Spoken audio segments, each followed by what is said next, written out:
Welcome to the Make Life Your Bitch podcast. I'm your host, Brittany Alysia. Greatness is a decision and your birthright. You deserve to love the woman looking back at you in the mirror.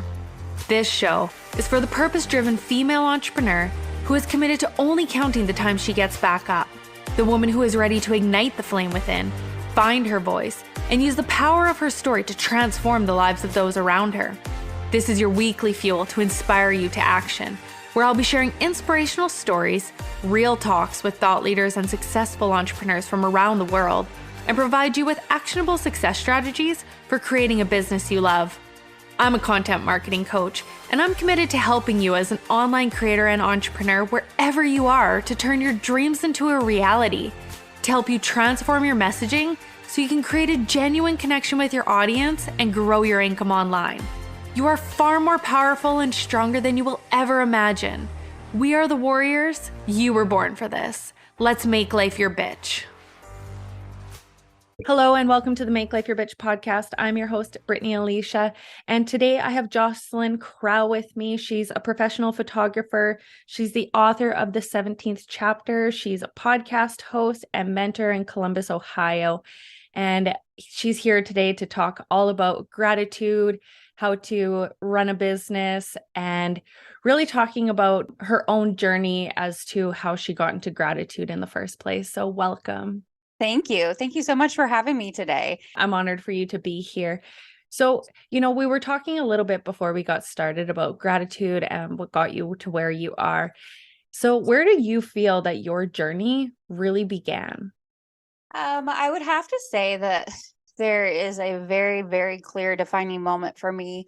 I had battled stage 4 endometriosis. For anybody that's listening that doesn't know what that is, it affects 1 in 10 women, 179 million women worldwide. It affects their reproductive organs, and it is the number one cause for infertility. I battled it for 13 years and went through so many different doctors and so many medications and just felt very lost. And every day was a little bit of survival. And there was a whole bunch of confusion where people thought that, oh, she's just making it up for attention. And there's no way that you could have cramps that are that bad. And it was really like taboo to talk about menstrual cycles and women's reproductive health. And people just got so creeped out by it. And I mean, this was 20 years ago, so times changed it a little bit. And now people talk about it freely a little bit more. But I ended up having a surgery that removed my left ovary. And then a year later, I ended up losing all my reproductive organs. And at a childless 30 years old, was in menopause and didn't get to be a mom. And it was very overwhelming and very filled with grief and trauma. And I don't think I processed any of that because it was like, oh, it must be nice. You don't have to buy tampons anymore. Or like, it was just so weird how people are like, oh, you can have sex and not get pregnant. And I'm like, that's what you're thinking of? Like, it was just it made me feel very alone. And I was already doing photography part-time, and I kind of had to put it on the back burner because of my health. And everybody was like, well, now that you feel good, you can take pictures again. And so like, it kind of sparked a little bit of hope. And I'm like, oh, you're right. I do have more time now and I do feel well. And I put more of my energy towards that. And I ended up kind of just taking my life and shaking it up and turning it upside down. I left a very comfortable, cushiony corporate job on a whim. And I went to go work for another photographer. And she opened up a second studio, and I was managing both of them. I was a photographer in one of them. And one day I went into work and she's like, what's wrong with your eyes? And I was like, I don't know. My eyes been really bothering me for the last couple of weeks. The place that she had the business at was like an old house. So it was just really dusty in there. And I'm like, maybe it's just the dust or something. Well, it progressed and got worse and got worse. And I ended up going to the doctor because I woke up one morning and couldn't see out of my left eye.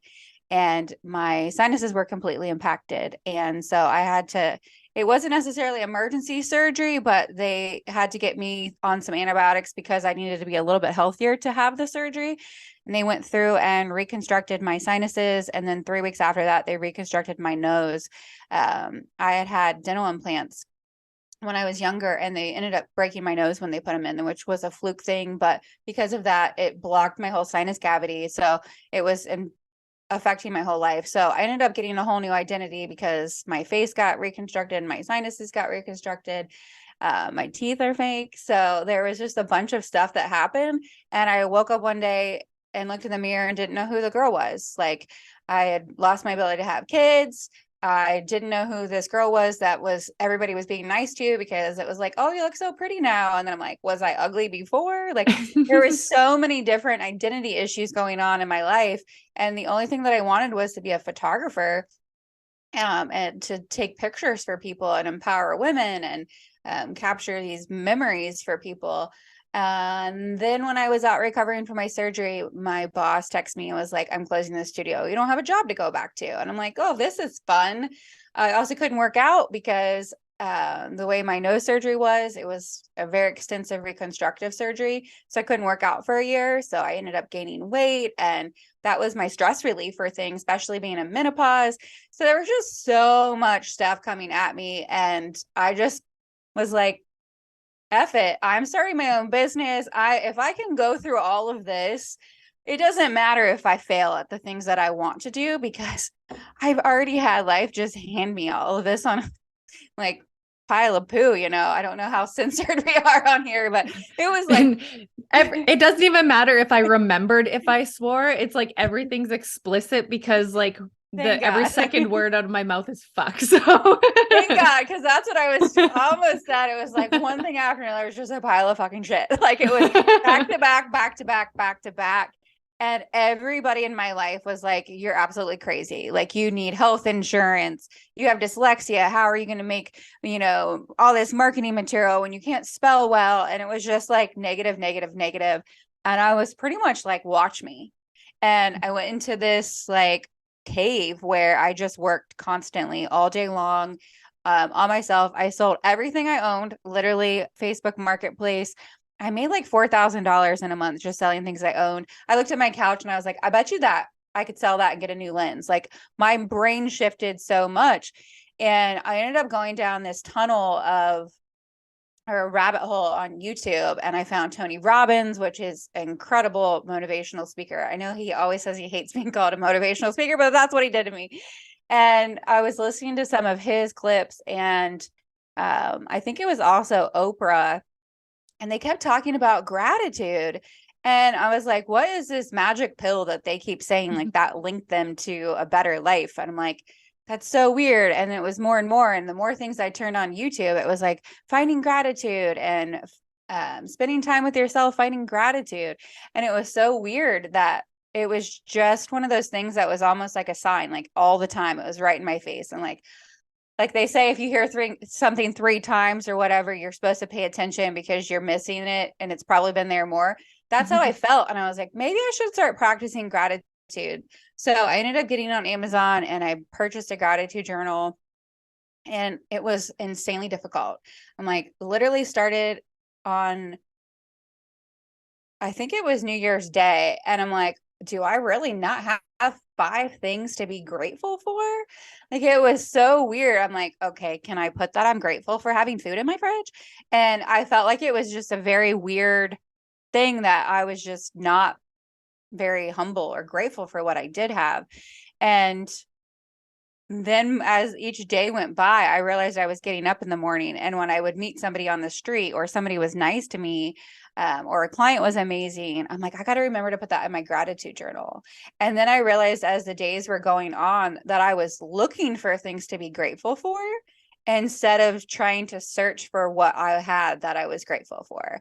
And it totally shifted my mindset. And it was like a light bulb went off, and I'm like, this is what they were talking about. And even on like the hard days, like I would have to go, okay, that was a bad day, but I know I have at least 5 things to be grateful for. And it was kind of funny because I realized that on the bad days, I had a lot more things to be grateful for than I realized. And I was like drawing around the lines, like to add in more things. So I did a full year of gratitude. And I'm like, I'm going to put this on my bucket list that I'm going to create my own gratitude journal. As an artist, I've always loved creating. And a couple years had passed. I started doing more every year I'd done a gratitude journal that I purchased off of Amazon. And in the fall of 2019, I had a dog that I had for almost 17 years. She passed away. And that night I was like, what in the hell am I going to write in my gratitude journal today? Like, this is the worst day of my life. And I had a really hard time trying to figure out things to be grateful for as I'm crying. And then the next morning, my aunt died. And it wasn't like even 12 hours between the two.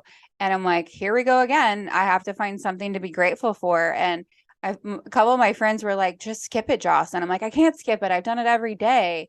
And it just kind of occurred to me. I'm like, you need to create your own gratitude journals, because even on the worst day of your life, you found something to be thankful for, and it shifted your mindset so much that you need to help other people do it. So I have since gone on and published 10 gratitude journals, and they are designed by me, and they're photographs of things that I've taken that I'm passionate about.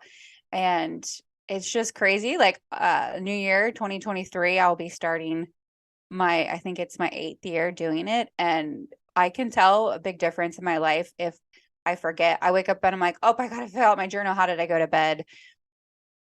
And not do that. That was a very long answer for you.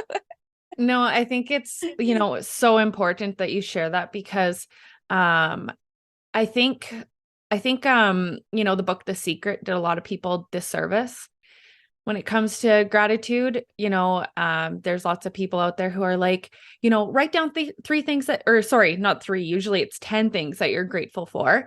And it's like, ask, believe, receive. And, I like to say, by creating your own routine and rituals for manifestation and abundance, really it all comes back to how it makes you feel.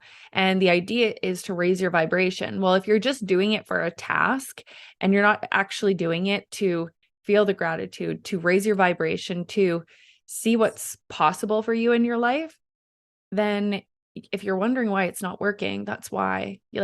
There's so many people that I see making vision boards, and they put them on their wall and they don't ever look at it again, or they do look at them, but they don't actually feel excited about them. So, even like with the gratitude journal, first getting started and being like, I'm just going to write something down quickly.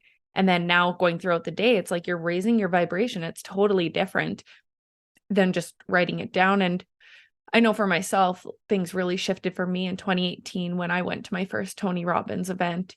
And that was, my life was in pieces, and I didn't know what I was going to get there. I went, and 90% of the people raised their hand as entrepreneurs. And at that time, I wasn't an entrepreneur.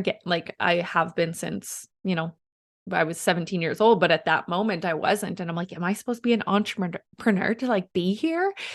And it really, that was the first time for me that I learned how to love myself. So I can totally relate to you when you say, the thing about Tony Robbins. It's like, he doesn't like to say that he's a motivational speaker, but it's like, he motivated me and really transformed my life, and I agree with you. It's like, if it keeps showing up in our face, maybe you should take a peek at it and see what it is.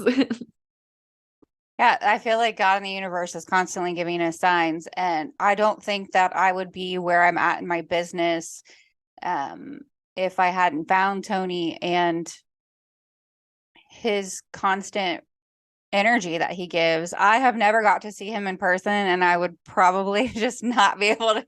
The energy would just be too much for me, because I am an empath. I pick up everybody's emotions, and I feel like I would be so drained to do it for all that time. But it's kind of interesting. The Secret was a huge thing. I graduated high school in 2001.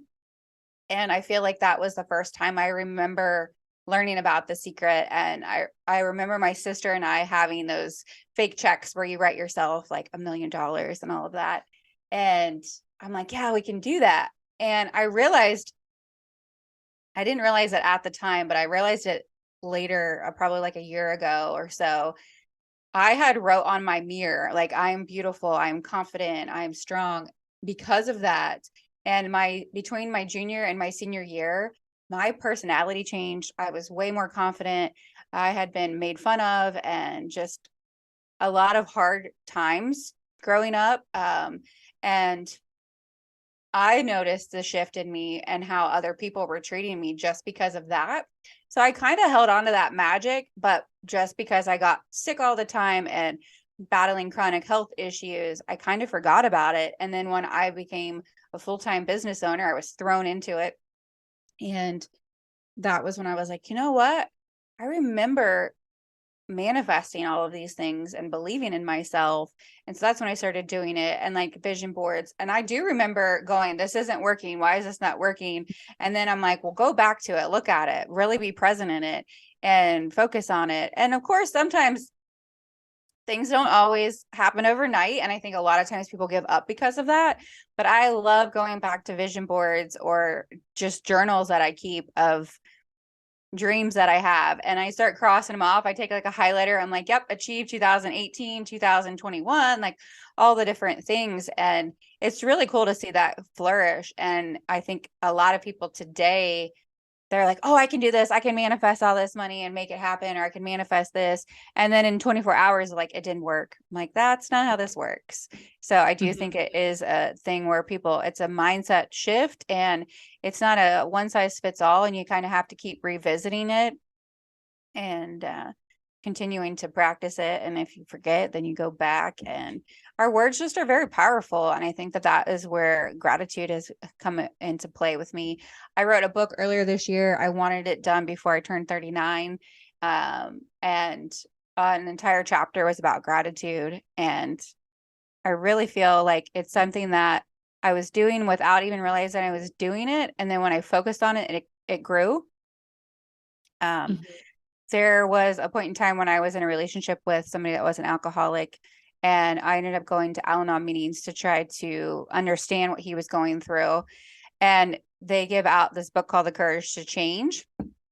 And in it is one of the things that I found interesting that I didn't even realize I was doing it, because I wasn't a business owner. I was a part-time business owner at that point, but I wasn't immersed into it. And so I focused on it in my own daily life. I was working in a corporate job and couldn't sleep at night. But one of the chapters, they say to find something that, like, if you have restless thoughts or you're overwhelmed or you're anxious, to find things that you're grateful for with every letter of the alphabet.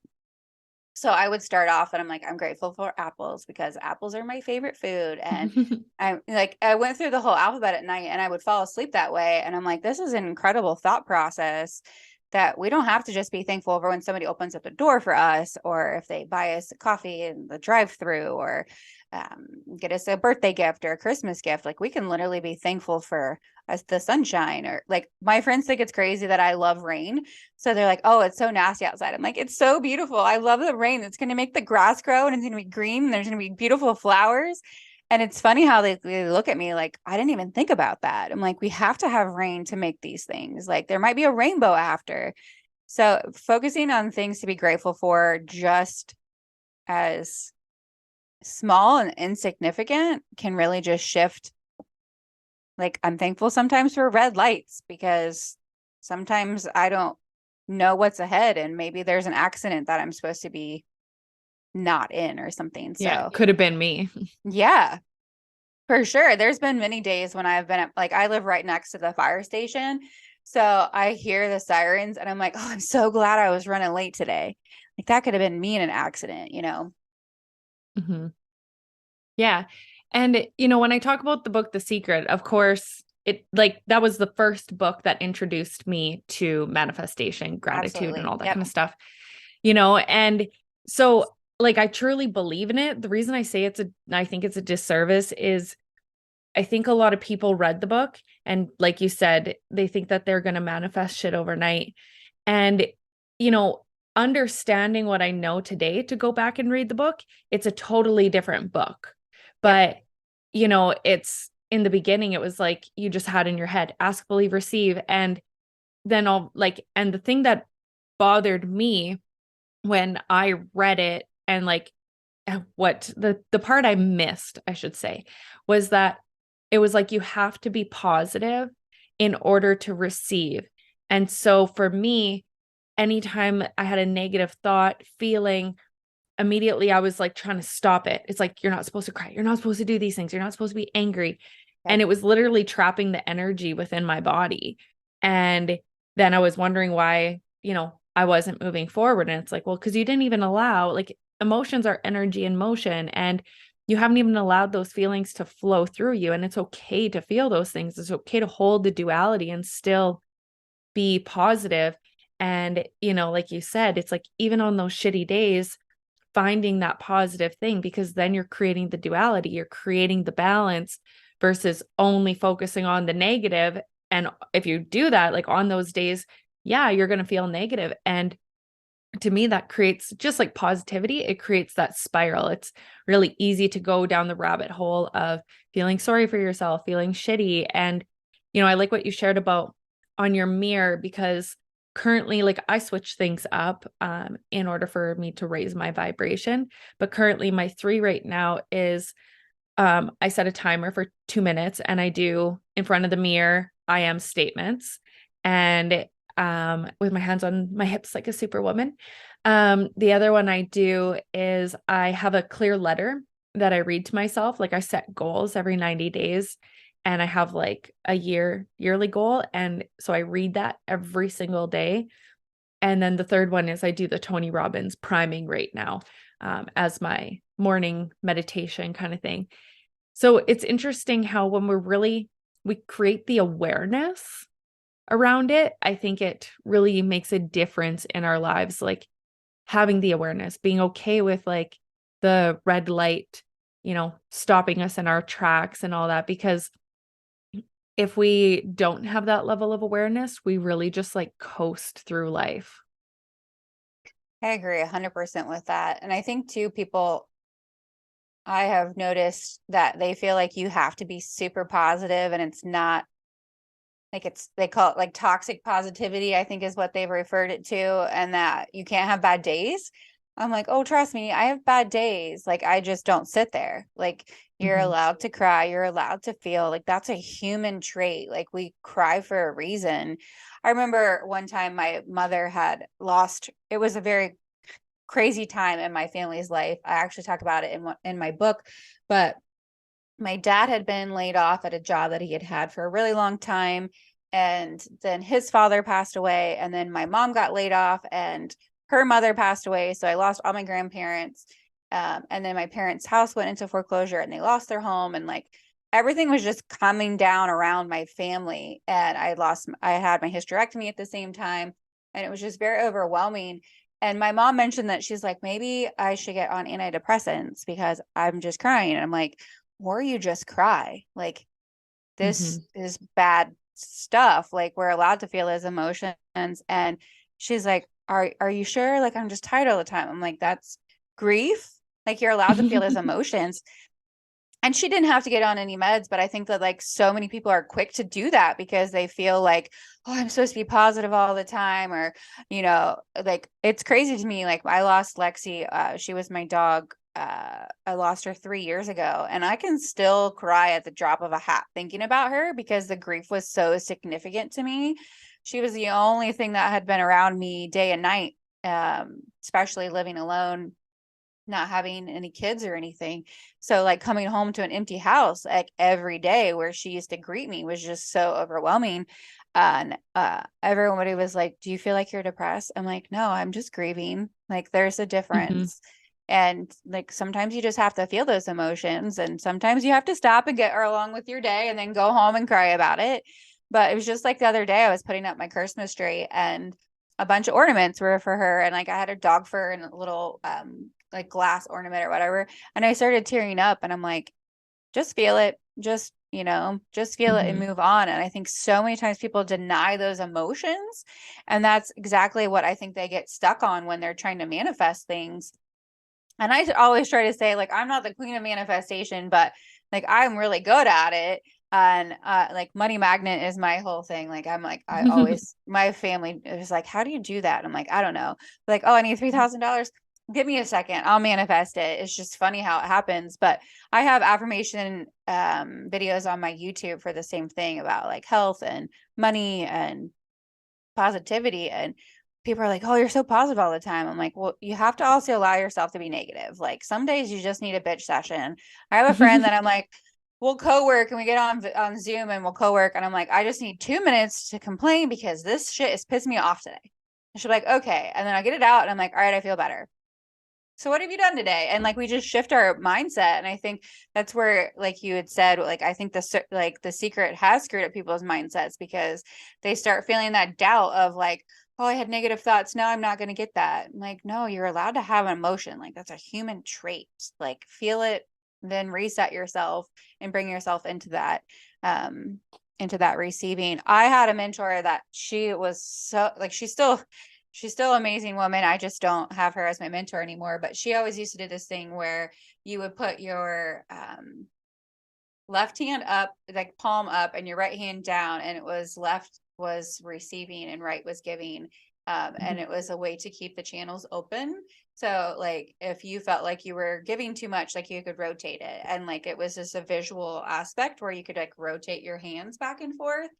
And I used to do that when like get into a mindset. I'm like, all right, today I'm going to give because I have a hard time. I've talked about this on my podcast too. We had Safina Duke was about boundaries, and she and I were talking about it is like sometimes we give too much and that makes it hard for us to receive because it's like you can't fill your cup when your cup is empty. Yeah. Yeah. And, that was my biggest thing was when I came back from Tony Robbins that was the level of awareness I had where, I was like, man, like I am giving from an empty cup, I'm not actually giving, like receiving anything. And I always believe like we give from the overflow and, some people think you're selfish, but if I don't take a minute to be selfish and when there's nothing left in me, it's like, I have nothing to give you and you're not going to get the best of me either. And, like I said, like with the book, The Secret, I think a lot of us started with that in our energetics, and so it's like, I'm not trying to like beat up the book, The Secret. I just, it's just, I think it like, there's a different level of awareness now. Like we kind of said, like going back to it is very different, but in the very beginning, people were so focused on that and, thinking that they wrote those checks and they actually have an app now. And one of my former coaches was like, you need to do this every day. And like, you have to spend all the money and then you'll get more money. And to me, I'm like, that doesn't feel good for me, but clarity in what we desire is so important. Yeah. One of the things like I'm starting to do is I don't like journaling, but instead of like journaling about my day, it's like journaling about my desires and like doing like a 30-day chunk of just going down the rabbit hole of like what I desire and getting more and more clear on it. Because so many people will do like visualization meditations and they're changing their mind all the time. And they're like, I don't know what I want. Like, I really don't know. And I laugh because I'm like, okay, so you don't know what you want, but you're sitting there praying, asking God for direction. Like where? Like direction where? Or like crystals or tarot cards. I mean, I use all of them, but if I don't know what I'm wanting, you can pull a tarot card, and like be like, can you give me direction? And then you look at it and you're like, this is negative. And it's like, well, no, you like, maybe it's telling you like, maybe you need to sit down and figure out what you want in life. But even with that feeling of anger, right? Where you said like, you just need a bitch session. I think it's so important. I was just doing a call with one of my clients and I said to her, like, she like, there was a lot of anger stuff that came up. And I said to her, like, now that we've talked about it, I said that, and like the energy is starting to move. It's not hanging out anymore. I was like, you need to go for a drive and you just need to scream and get angry because I think frustration is the worst emotion out there. Feeling frustrated, because you end up holding the energy within. It's like you don't move towards happiness, you don't move towards anger. It's just like this in the middle level of like this frustration, and it really does nothing for you. I agree so much to that. There were two things you talked about, and hopefully my ADHD can hold both of the thoughts. I know One it's of the like as things that women you it's like as women we like say something and then we come back, and I always laugh because I'm like, you can be having a conversation with another woman and you're all over the place, and they're like, I'm sorry, like, I know I'm all over the place, and as women we're like, oh no, I'm following, it's okay. Yes, that's absolutely accurate. So I teach tutorials for photographers, and one of the things that I teach is like how to price yourself as a photographer. And it really could apply to any artist for that matter. But I always will ask, like, if I do one-on-one mentoring, when I'm like, well, what's your goal for your business? And they'll like throw out a number, and I'm like, okay, but you forgot all these other things that like is your goal to help other people. Like, what problem is it solving? And why did you pick that number? And it's crazy how with the way I teach mine is like, I tell them to like break it down into 12 months. Like, you can have a goal of like, oh, I want to make $1 million, but if you don't know how to get there, then it's not going to matter. And like breaking down and focusing on it is important. And I think that is where a lot of times people that are trying to price themselves forget, because they only see that number, but they don't think of all the other avenues of what they need to do to work on it to get to that number. And then as a business, you've like missed so many different holes that you need to do. I try to break it down and go, okay, well, I have to make X amount of money this week and X amount of money this month, and that is going to solve the end goal. And I think we do that a lot with, like when you said, journaling and stuff. Like, these are your goals, but if you're not figuring out the path that you want and the answer, you're not going to get anything. And then it's like, well, I said I wanted that. Like, there was a TikTok trend that I thought was hilarious that I feel like this rings true. It was like a whole surprise and delight me, universe, surprise and delight me. And I was having a good day, and I was like, I'm going to go out and I'm going to say this, surprise and delight me. And I went into Lowe's, which is like a home improvement store, and they have like garden flowers and stuff like that. And I was like, God, surprise and delight me. Universe, what are you going to serve up to me today? And I found this lily that was like a mini lily, and I love them. It was not a lily, it was an orchid. And I was like, well, it was on sale, and like, it was a nice surprise. I was like, I love this color, I'm going to buy it. Or it was delightful. That's what it was. I was like, this is delightful. I think I need to get it. I was meant to find it today or whatever. Well, I go home and I get my mail, and I opened up this bill that I had been in the emergency room right before the mandates of 2020. And 3 years later, I get this bill for $5,000. And I was like, that's not the surprise I was expecting. And it was like funny because I forgot that I had it. Like, everything shut down and they didn't do their billing and everything. And then when I got it, I was like, so I need to be more clear. I was in fact surprised, and I was delighted, but not in necessarily a good way. I want a delight surprise. Right. Like, I'm glad I spent $10 on this orchid, but now I have a $5,000 bill. But I think, like you said too, the like filling your cup. I took a day off. I worked, like, we just had a holiday here, Thanksgiving, for people that are not in the United States, and I worked all day, and like, I have no family around me. They're all out of state and stuff. So I just came into my studio and I was working and everything, and then I realized that people were assuming that I was well rested because it was a holiday and everything. And I'm like, I've been working, like, I need a day off today.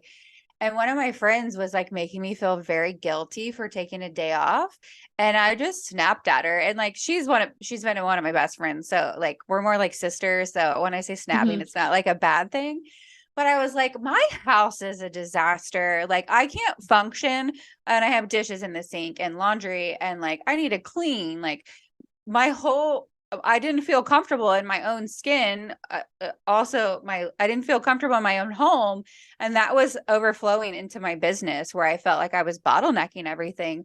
And she was trying, like, I don't think she did it intentionally. And she's a business owner, so she works hard too. And she said something. She's like, well, you need to do that. You need to do that. And I just snapped and I was like, listen, I'm allowed to take a fucking day off and I don't know anybody a fucking explanation. And it was like dead silence. And she was like, you're right. I'm sorry. You do. And I was like, right. And like, I felt so much better. But I had emptied my cup and I was scraping every drop in the glass and there was nothing left to give. And I don't think we realize that or slow down sometimes to realize, like, if I have nothing left to give, my business is going to suffer. My friendships are going to suffer. I'm going to snap at people. And once I got my whole house cleaned and I got rest that night, I woke up feeling like $1,000,000 and like I started having more money come to me and more bookings and selling more things, and things just became easier instead of that dark cloud that was on over me. I don't recommend snapping at your friends like that, but her and I, it's okay. But yeah, I think that we just get into a cycle sometimes that we think that we're like, oh, we need to do this and we need to do that. And sometimes we just have to slow down and find the gratitude in something or start something small where it's like, I can't do my whole house today. Why don't I just do the dishes, or why don't I water the plants? And kind of have to factory reset our own body sometimes. Mm-hmm. And I find sometimes too, it's like, if there's something like you were saying, if we see something 3 times, we should probably pay attention. It's like, if there's something going through your mind multiple times a day of like, I have to do this, I have to do this. And then it's like, but I have to do my business stuff. That stuff's going to play in the back of your head. And then every time you see it, it's going to like literally drain your energy, even just seeing it. So you might as well just like pause on the business stuff. And sometimes just pausing on the business stuff allows you to see it at a different light. And then it's like, oh, like I remember one time I was trying to figure something out with a website that I was building.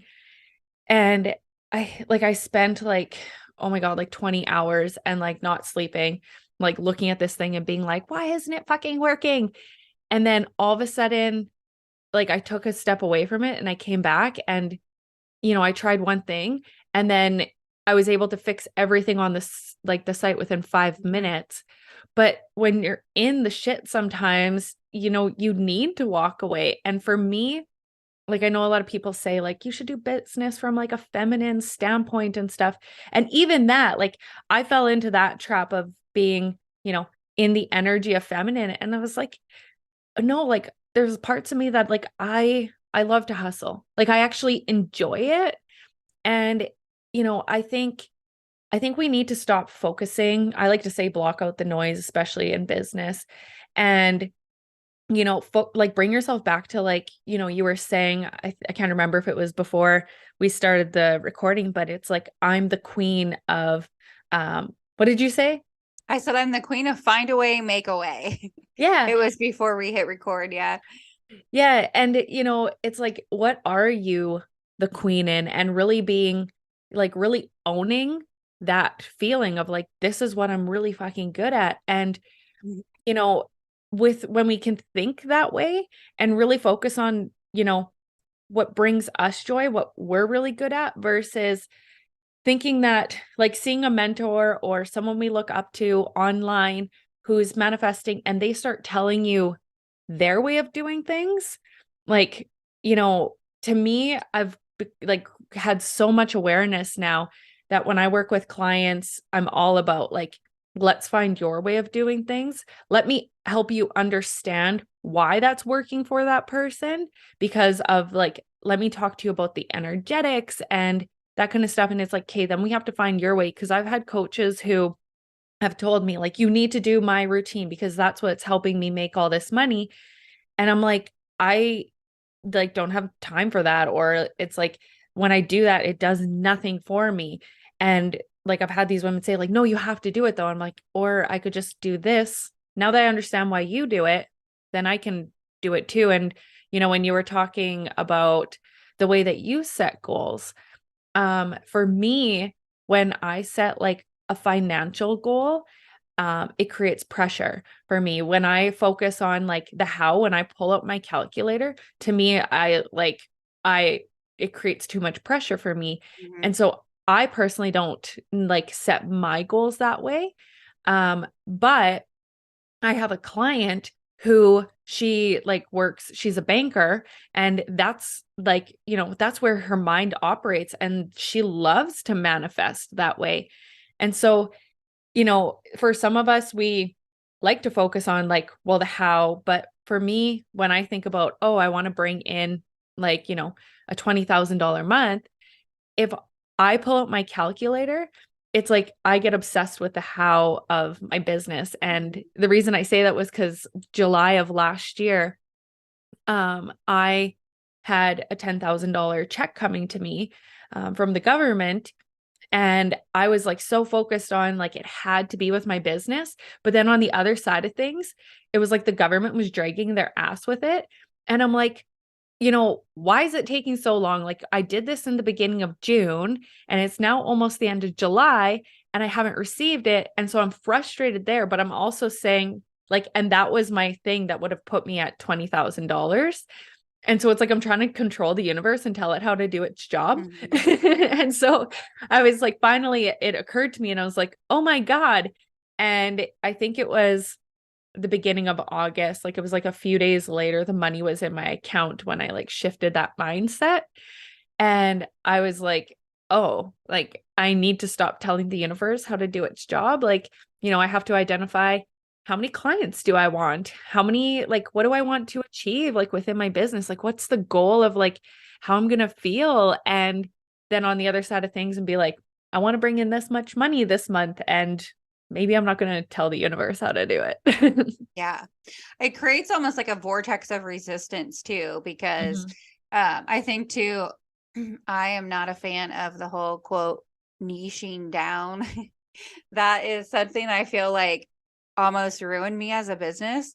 As a photographer, I feel like things are a little bit different, especially because I've worked with some life coaches and stuff. And like when I do my tutorials, I price it differently than I do my actual services. Because I have a photography studio, I have to make a certain amount of money or they turn off my lights and I don't have my studio. And so like, there's just a different way to price for each one of those things. But there were so many people that were like, oh, you should only focus on one type of photography. And even though like the mentor that I had that I was paying, she didn't specify all that. I just felt like all of this pressure that was like, you need to focus on one type of photography. And I ended up going in I think it was 2019. And I started out, I've been a photographer for 22 years, but I was doing weddings and engagements, seniors and family. And then I stopped in 2017 and was doing portraits. So that included family, seniors, boudoir, headshots, personal branding, like just stuff like that in a studio setting. And in 2019, everybody's like, oh, you're doing too much. Just focus on one. And I went to boudoir because that was very empowering to women. And because I had been through all of my issues with infertility and my endometriosis and everything, that I went that avenue. But I lost all of the fun things that I was doing and why I got into photography. And I just kept forcing it. And then I got flagged on Facebook for sexually suggestive content, even though they were clothed. And like, there were so many other things that were coming up where it was like my account, like I was in Facebook jail for a year. So although I could post, like there were certain things that I was getting shadow banned and I couldn't run ads and like it was hurting my business. And there was so much resistance to it. It was like, I have to do it. I have to follow this niche. I have to do it because I created all of this content around it. And earlier this year, I was like, I can't do this anymore. Like this is the resistance is too much to me. And I let it go and I opened it back up. I was still doing all the different types of photography. I just wasn't marketing towards it because I felt like I couldn't, because I had to be like that niche down of things.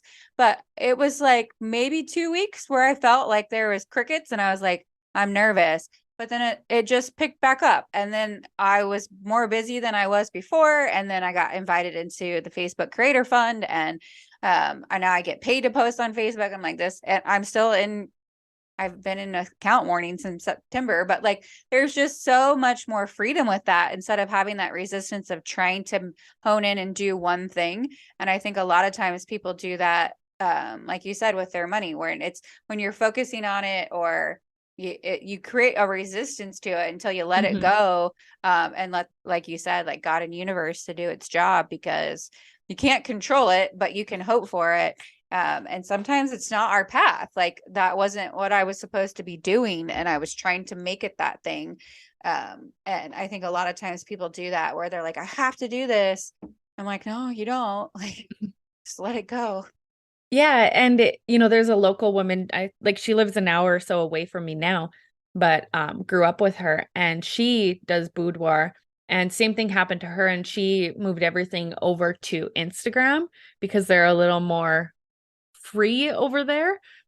So I know she moved over there, but when I it think I comes know who you're talking about. Alicia.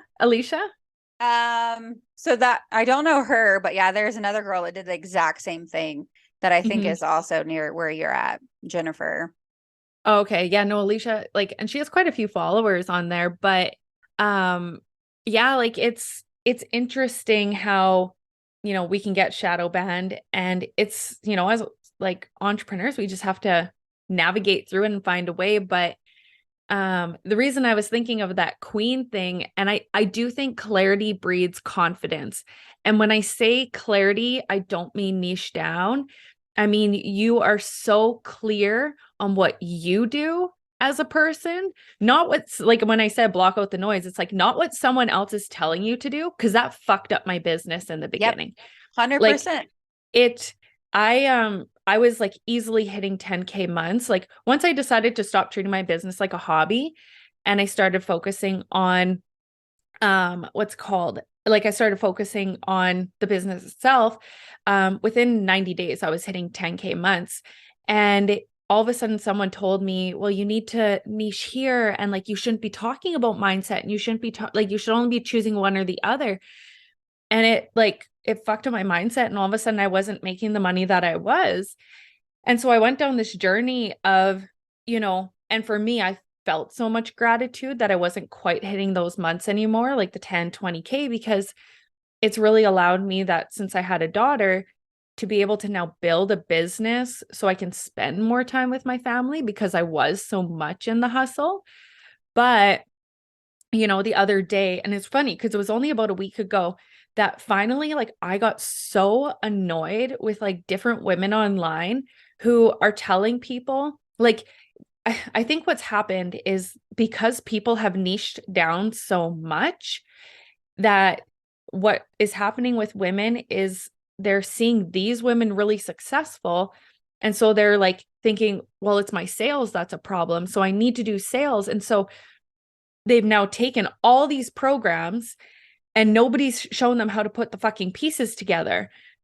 And so, because there's this one woman that I was following who was saying, you don't need to do sales calls, you don't need to do DMs, you don't need to give away free resources and all this stuff. And it's like, I was reading it, I was just like getting more and more mad, because I'm like, yeah, you don't have to do those things, but you have to have something in place instead of doing that. Like you can't just tell people. And I was following her and she told me I didn't have to do sales calls anymore. And I was like, sweet. But she didn't tell me what to do instead. And so it's like, I think people who are making like $500,000 to $1 million a month forget how they got to where they are. Absolutely. And so the other day, like I said, like I was getting more and more frustrated. And I was like, what am I the queen of? Like when it comes to my confidence, I'm like, I know 100% of my entire being, I can help women hit 10K months. To me, I'm like, I think it's easy. I think it's like, I can help any sort of like coach within their business go and hit a 10K month, because like, especially the women who have, they know their niche and they've done all the things. And it's like, let me help you put these pieces together so it actually makes sense for you. And I was on a Make Life Your Bitch call on Monday, and my one client, I was explaining this to them, and she was like, nobody has ever explained it to me like that before. And she's like, oh my God, it does get to be easy. And, today it's like, I feel so confident in that, because again, with niching, someone told me you can't make income claims.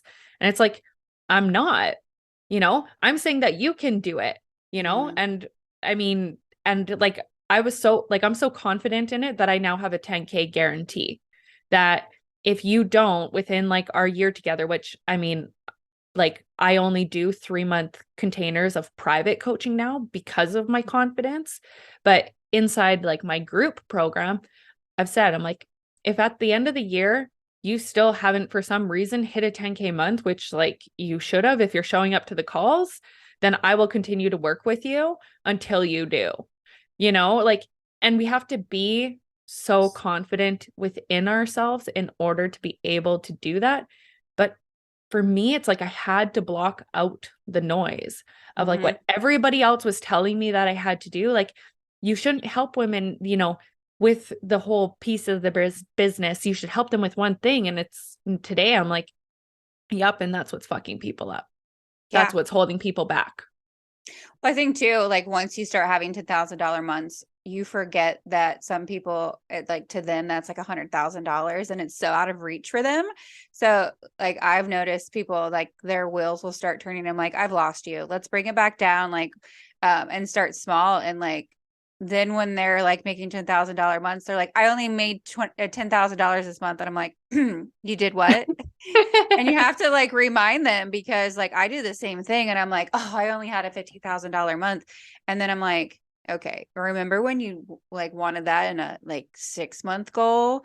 And I think a lot of times people, like, I try to stay very humble with things too, but like I think a lot of times people see other people doing it and they're like, oh, I have to do that, I have to do this. And like you said, mirroring other people, it might not work for them. When I went full time with my photography business, it's been almost 9 years now, and or 8 years, I don't even know now, but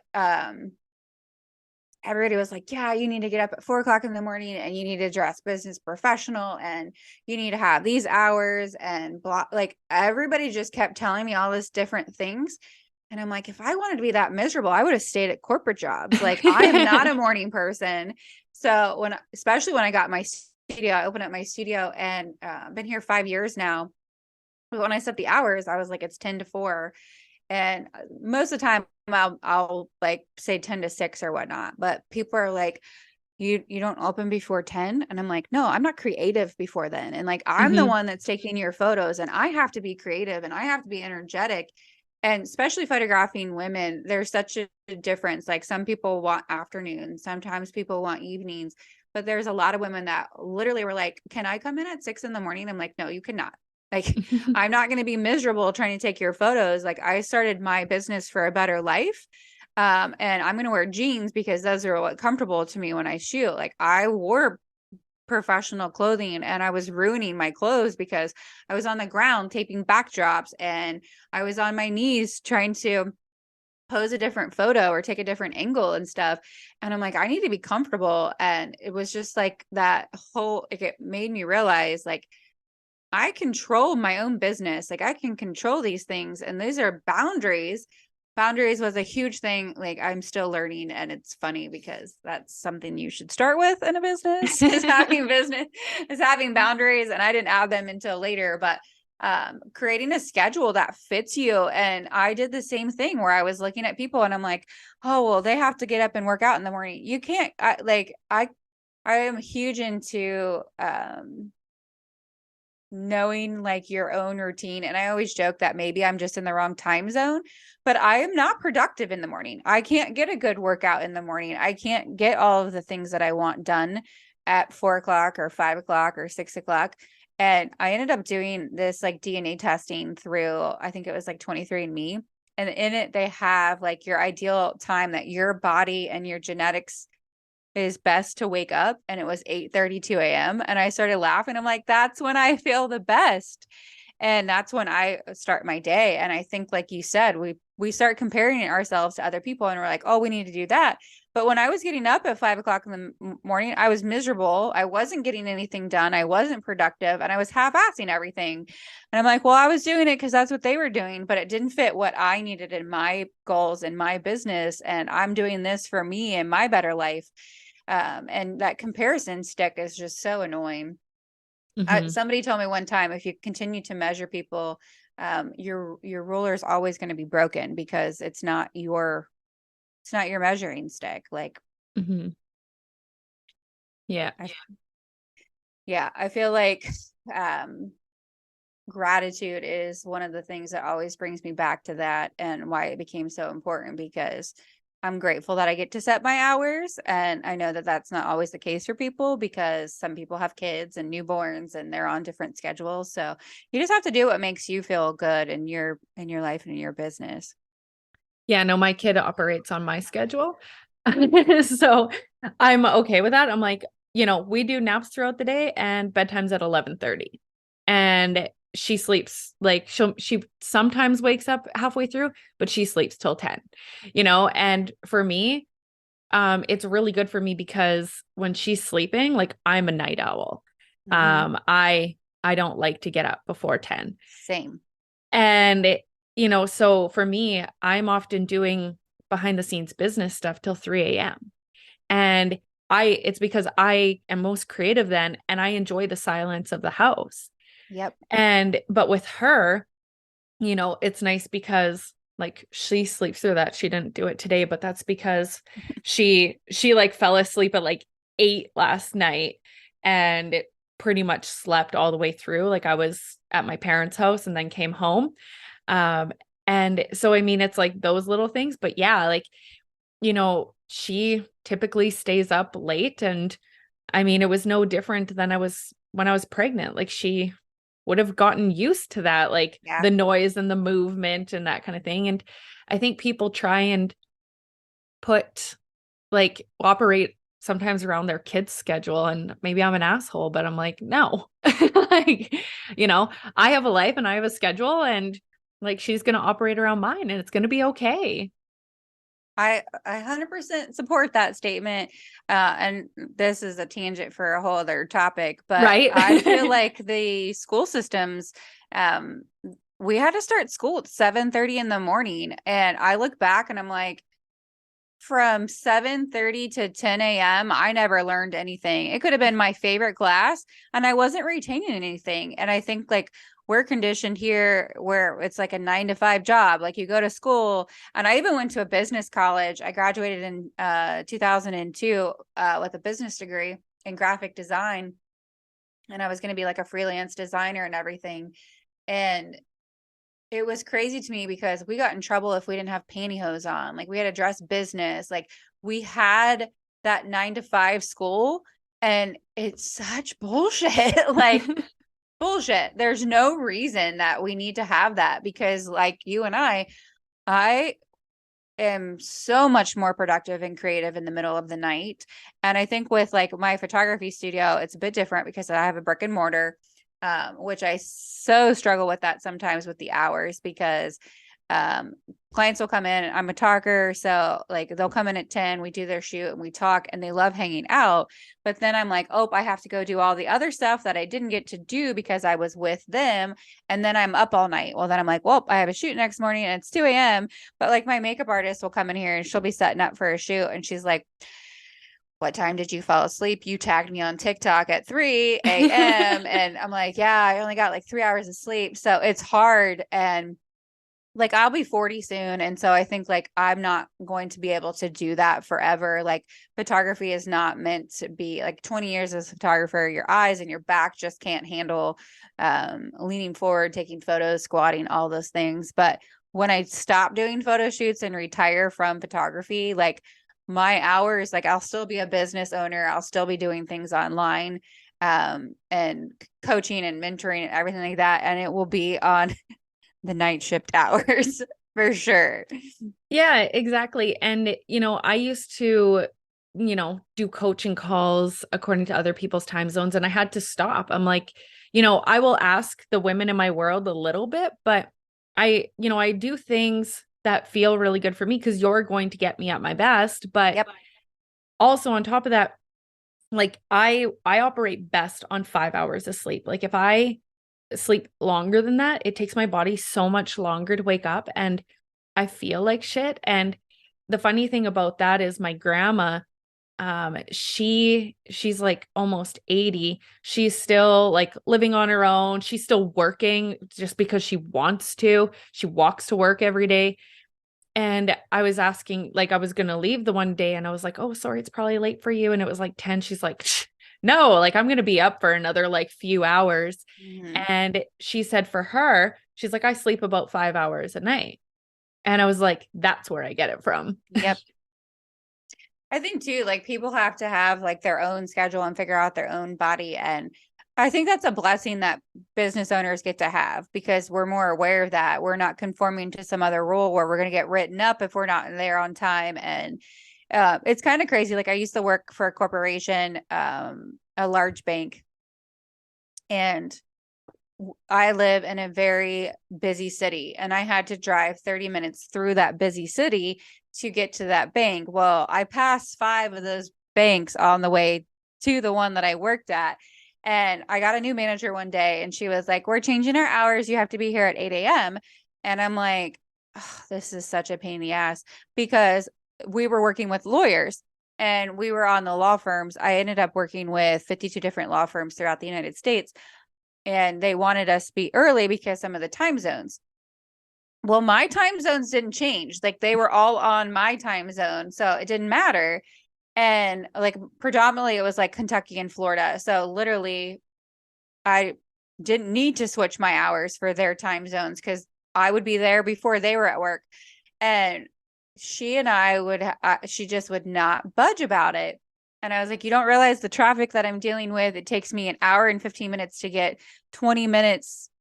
On a worst day, it was 30 minutes. That's what I would always give myself.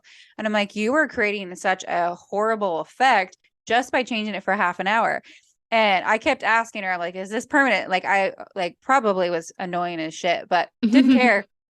And she ended up having to have a meeting at the bank that was right by me. Like I can literally be out on my balcony and see this bank. It's one of the largest buildings in Ohio. They have guards and all these different things on the property. It's huge. There's like 10,000 employees in it. And that's where the traffic I got. Ironically, it's also behind my studio. So I still see it every day and I know the traffic patterns. But she had to have a meeting there and she came in the next day and she goes, you can come back in at 8:30. And I looked up at her and I was like, why? And she goes, I sat in traffic for 2.5 hours last night on the way home. And I'm like, so you had to experience the misery to realize like this wasn't working and it was pointless. And I think that that's a prime example of like 15 minutes, half an hour difference changed the entire course of my day because I was irritated as shit sitting in traffic. The gas costs more and I was more productive when I could come in half an hour late. And I think like that's the great benefit of being a business owner, and not having that, like not everybody functions on the right thing, on the same thing. So it was That a whole cookie other cutter. yeah, like we're all meant to have, like I always like try to get in the mindset now of if I don't like it, somebody else might. Like I don't like cleaning, but somebody else loves cleaning. Like they love getting up and it's like, what can I clean? What can I organize? And if I hire that person, I'm giving them the joy and it's taking something else off my plate, and helps me be more productive. Yeah, exactly. So if there's anything, that you could share with the women, the like number one suggestion you have for them when it comes to gratitude that you want to leave with them, what would that be? So one of the things that I think changed my mindset that I think that is really important that any business owner, anybody in general can remember. I was driving down the road one day and I was not feeling well and I had to go to the bathroom really bad. And I was driving like not crazy, but I was in a hurry. And I'm like, I hope I'm not irritating people because I felt like I was like trying to get home. I did not feel well. I was like, I'm going to be sick. And like a couple of days later, I was in the car and people were cutting me off and like driving. And I stopped and I thought, and I'm like, I bet you they're going to be sick. So I just always have that mentality of when things are annoying me and other people, especially like traffic or anything, but you can use it in any life, is like I always try to remember like maybe they're on their way home to vomit or like maybe they're going to shit themselves, like let them cut you off and go. And it starts to let go of those things because I know that's not such a weird thing to say, but like you realize that there are bigger pictures to things and to slow down and at that moment, I always stop and go, I'm grateful that I feel well today. And if you shift that mindset and throughout your day, like if you spill your coffee and you're like, that was my last of my milk, like, I'm grateful because maybe that milk would have given me like food poisoning or something. And just stopping in the midst of a shitty situation and trying to find something that you're grateful for in it. You can do it with tears streaming down your face.